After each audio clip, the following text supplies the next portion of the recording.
Hello friends, ಎಲ್ಲರೂ ಹೇಗಿದ್ದೀರಾ? ಚೆನ್ನಾಗಿದ್ದೀರಾ ಫ್ರೆಂಡ್ಸ್? ನಾನು ಕೂಡ ಚೆನ್ನಾಗಿದ್ದೀನಿ. ಎಲ್ಲರೂ ಭರ್ಜರಿ ನವರಾತ್ರಿ ಪೂಜೆ ಮಾಡ್ತಾಯಿದ್ದೀರಾ ಫ್ರೆಂಡ್ಸ್? ಇವತ್ತು 5ನೇ ಸ್ಕಂದ ಮಾತೆಯ ದಿನ ಫ್ರೆಂಡ್ಸ್. ಈ ವಿಡಿಯೋ ಮಾಡೋ ಮುಂಚೆ ಒಂದು ವಿನಂತಿ, ಯಾರ್ಯಾರು ಸಬ್ಸ್ಕ್ರೈಬ್ ಮಾಡ್ಕೊಂಡಿಲ್ವೋ ಅವರೆಲ್ಲ ದಯವಿಟ್ಟು ಸಬ್ಸ್ಕ್ರೈಬ್ ಮಾಡ್ಕೊಳ್ಳಿ, ಫುಲ್ ಲೈಕ್ ಕೊಡಿ, ಫುಲ್ ವಿಡಿಯೋ ನೋಡಿ ಫ್ರೆಂಡ್ಸ್, ಸಪೋರ್ಟ್ ಮಾಡಿ ದಯವಿಟ್ಟು.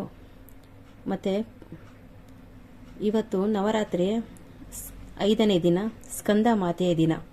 ಹೇಗೆ ಆರಾಧಿಸೋದು, ಆ ತಾಯಿ ಪ್ರಾರ್ಥನೆ, ಸ್ತುತಿ, ಶ್ಲೋಕ, ಇವೆಲ್ಲ ಪೂಜೆ ವಿಧಾನ ಇವತ್ತು ವಿವರಿಸಿ ಹೇಳ್ತೀನಿ ಫ್ರೆಂಡ್ಸ್. ನವರಾತ್ರಿ 5ನೇ ದಿನ, ಸ್ಕಂದ ಮಾತೆಯ ಆರಾಧಿಸೋ ದಿನ. ನವರಾತ್ರಿ ವ್ರತಾಚರಣೆ ಹಬ್ಬದಲ್ಲಿ ದುರ್ಗಾದೇವಿ 9 ಅವತಾರಗಳಲ್ಲಿ ಆರಾಧನೆ ಮಾಡಲಾಗುತ್ತದೆ. ಪುರಾಣ ಕಥೆಗೆ ಅನುಸಾರವಾಗಿ ದೇವಿ ಹೇಗೆ ದುಷ್ಟ ಮಹಿಷಾಸುರ ಸಂಹಾರಕ್ಕಾಗಿ ಅವತರಿಸಿ ಬಂದಳೋ ಅದೇ ಅನುಕ್ರಮದಲ್ಲಿ ದೇವಿಯ ಆರಾಧನೆ ಮಾಡಲಾಗುತ್ತೆ. ಸ್ಕಂದ ಮಾತೆಯ ಅವತಾರವು ದೇವಿಯ 5ನೇ ಅವತಾರ. ಇದನ್ನು ನವರಾತ್ರಿಯ 5ನೇ ದಿನದಂದು ಆರಾಧಿಸಲಾಗುವುದು. ಪಂಚಮಿ ತಿಥಿಯಲ್ಲಿ ಬರುವುದು. ಕಾರ್ತಿಕೇಯ ಅಥವಾ ಸ್ಕಂದ ಮಾತೆ ಎಂದು ಸಹ ಪರಿಗಣಿಸಲಾಗುವುದು. ಈ ಅವತಾರದಲ್ಲಿ ದೇವಿಯ ಸಿಂಹದ ಮೇಲೆ ಕುಳಿತು ತನ್ನ 6 ಮುಖದ ಮಗುವನ್ನು ತೊಡೆಯ ಮೇಲೆ ಕೂರಿಸಿಕೊಂಡಿರುವುದಾಗಿ ತಾಯಿಯ ಈ ಅವತಾರವು ಹೆಚ್ಚು ಶಕ್ತಿಯುತವಾದುದು. ನವರಾತ್ರಿ 5ನೇ ದಿನ ಭಕ್ತರು ಕೆಲ ವಿಶೇಷ ಮಂತ್ರಗಳನ್ನು ಹೇಳುವುದರ ಮೂಲಕ ದೇವಿಯನ್ನು ಆರಾಧಿಸುತ್ತಾರೆ. ಆರಾಧನೆಯಿಂದ ದೇವಿಯು ಸಂತುಷ್ಟಳಾದರೆ ಭಕ್ತರಿಗೆ ಸಕಲ ಅಭಿವೃದ್ಧಿ ಅನುಗ್ರಹಿಸುತ್ತಾಳೆ. ನಂಬಿಕೆ ನಮ್ಮೆಲ್ರಿಗೂ ಇದೆ. ನವರಾತ್ರಿಯ 5ನೇ ದಿನ ಅಥವಾ ಸ್ಕಂದ ಮಾತೆಯ ಆರಾಧನೆಯ ದಿನ ಯಾವ ಮಂತ್ರಗಳನ್ನು ಹೇಳಬೇಕು ಹಾಗೂ ಆ ದಿನದ ಪೂಜೆ ವಿಧಾನ ಏನು ಎನ್ನುವುದು ತಿಳಿಯಲು ಮುಂದುವರೆಯೋಣ. ಸ್ಕಂದ ಮಾತೆ ಆರಾಧನೆ. ತನ್ನ ಮಗ ಕಾರ್ತಿಕೇಯ ಅಥವಾ ಸ್ಕಂದವನ್ನು ಹೊತ್ತಿರುವ ದುರ್ಗಾದೇವಿಯು ಈ ಅವತಾರ ಅತ್ಯಂತ ಪವಿತ್ರ ಹಾಗೂ ಅದ್ಭುತ ರೂಪ ಎಂದು ಹೇಳಲಾಗುವುದು. ಈ ಅವತಾರದಲ್ಲಿ ದೇವಿಯ ತುಂಬ ಸಂತೋಷದಿಂದ ಮತ್ತು ಹಿತಕರವಾದ ಭಾವನೆಯೊಂದಿಗೆ ಕಾಣಿಸಿಕೊಂಡಿದ್ದಾಳೆ. ದೇವಿಯ ಈ ಅವತಾರವನ್ನು ಆರಾಧಿಸುವುದರಿಂದ 2 ಆಶೀರ್ವಾದವನ್ನು ಪಡೆದುಕೊಳ್ಳಬಹುದು. ಒಂದು ದೇವಿಯ ಆಶೀರ್ವಾದ ಹಾಗೂ ಸ್ಕಂದ ಪುತ್ರನ ಆಶೀರ್ವಾದ. ಈ ಅವತಾರಕ್ಕೆ ಪೂಜೆ ಸಲ್ಲಿಸುವುದರಿಂದ ಭಕ್ತರು ಜೀವನದ ಸಮಸ್ಯೆಯಿಂದ ಮುಕ್ತರಾಗಿ ದೇವಿಯ ಆಶೀರ್ವಾದಕ್ಕೆ ಪಾತ್ರರಾಗುತ್ತಾರೆ. ಸ್ಕಂದ ಮಾತೆಯ ಪ್ರಾಮುಖ್ಯತೆ.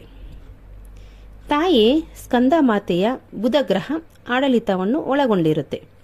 ಶುದ್ಧ ಮನಸ್ಸು ಹಾಗೂ ಭಕ್ತಿಯಿಂದ ಯಾರು ಆರಾಧನೆಗೈಯುತ್ತಾರೋ ಅಂತಹವರಿಗೆ ದೇವಿ ಖ್ಯಾತಿ, ಸಂಪತ್ತು, ಪುತ್ರ ಹಾಗೂ ಸಮೃದ್ಧಿಯನ್ನು ನೀಡುತ್ತಾಳೆ.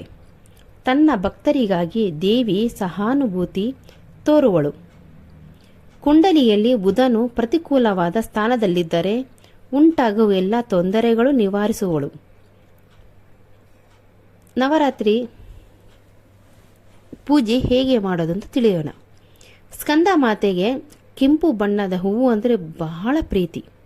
ವಿಶೇಷವಾಗಿ ಗುಲಾಬಿ ಹೂವು ಅಂದರೆ ತುಂಬ ಬಲು ಪ್ರೀತಿ ರೀ. ಆ ಗುಲಾಬಿ ಹೂಗಳಿಂದ ಯಾರು ಪೂಜೆ ಮಾಡ್ತಾರೋ ಆ ತಾಯಿ ಅಷ್ಟರಲ್ಲಿ ಖುಷಿ ಬಿದ್ದುಬಿಡ್ತಾಳ್ರಿ. ಅಷ್ಟು ಕರುಣೆ ರೀ ಆ ಜಗನ್ಮಾತೆ. ಸ್ಕಂದ ಮಾತೆ ಹಾಗೂ ಮಾತೆಯ ಪುತ್ರ ಸ್ಕಂದನ ಆಶೀರ್ವಾದಕ್ಕೆ ವಿಶೇಷ ಪೂಜೆಯನ್ನು ಸಲ್ಲಿಸಲಾಗುವುದು. ನವರಾತ್ರಿಯ 5ನೇ ದಿನ ದೇವಿಯ ಷೋಡೋಪಚಾರಗಳನ್ನು ಅರ್ಪಿಸಿ ಆರತಿ ಬೆಳಗುವುದರ ಮೂಲಕ ಪೂಜೆಯನ್ನು ಮುಕ್ತಾಯಗೊಳಿಸುವುದು. ಜೀವನದ ಸದ್ಗತಿಗೆ ಹಾಗೂ ಆಧ್ಯಾತ್ಮಿಕ ಸಂತುಷ್ಟಿಯಾಗಿ ಈ ಅವತಾರಕ್ಕೆ ಆರಾಧನೆ ಮಾಡಲಾಗುವುದು. ದೇವಿಯ ಮಂತ್ರ ಹೀಗಿರುತ್ತೆ, ತುಂಬ ಸುಲಭ ಫ್ರೆಂಡ್ಸ್. ಒಂದು ವಾಕ್ಯದಲ್ಲಿದೆ, ಓಂ ದೇವಿ ಸ್ಕಂದ ಮಾತಾಯ ನಮಃ. ಈ ಮಂತ್ರ 108 ಸಲ ಜಪ ಮಾಡ್ಬೋದು. ಇನ್ನೂ ಸ್ವಲ್ಪ ಉದ್ದ ಇದ್ದರೆ ಪರವಾಗಿಲ್ಲ, ನಾವು ಹೇಳ್ಕೊತೀವಿ ಅಂದರೆ ಇನ್ನೊಂದು ಮಂತ್ರ ಇದೆ. ಓಂ ದೇವಿ ಸ್ಕಂದ ಮಾತಾಯೇ ನಮಃ ಸಿಂಹಾಸಂಗತಂ ನಿತ್ಯಂ ಪದ್ಮಾಚಿತಂ ಕರದ್ವಾಯೇ ಶುಭದಾಸ್ತು ಸದಾ ದೇವಿ ಸ್ಕಂದ ಮಾತಾ ಯಶಸ್ವಿನಿ. ಫ್ರೆಂಡ್ಸ್, ಈ 2 ಮಂತ್ರ ಇದೆ. ಈ 2 ಮಂತ್ರದಲ್ಲಿ ನಿಮ್ಗೆ ಯಾವುದು ಅನುಕೂಲ ಇದೆಯೋ ಅದನ್ನು 108 ಸಲ ಜಪ ಮಾಡ್ಕೋಬೋದು. ಫ್ರೆಂಡ್ಸ್, ತಾಯಿಯ ಪ್ರಾರ್ಥನೆ ಹೀಗಿರುತ್ತೆ, ಸಿಂಪಲ್ ಆಗಿದೆ ಫ್ರೆಂಡ್ಸ್. 2 ಲೈನು. ಸಿಂಹ ಸಂಗತಂ ನಿತ್ಯಂ ಪದ್ಮಾಂಚಿತ ಕರದ್ವಯ ಶುಭದಾಸ್ತು ಸದಾ ದೇವಿ ಸ್ಕಂದ ಮಾತಾ ಯಶಸ್ವಿನಿ. ಫ್ರೆಂಡ್ಸ್, 2 ಲೈನ್ ಇದೆ, ಇನ್ನೊಂದು ಸಲ ಬೇಕಾದರೆ ಹೇಳ್ತೀನಿ. ಸಿಂಹ ಸಂಗತಂ ನಿತ್ಯಂ ಪದ್ಮಾಂಚಿತ ಕರದ್ವಯ ಶುಭದಾಸ್ತು ಸದಾ ದೇವಿ ಸ್ಕಂದ ಮಾತಾ ಯಶಸ್ವಿನಿ. ಸ್ಕಂದ ಮಾತೆಯ ಸ್ತುತಿ.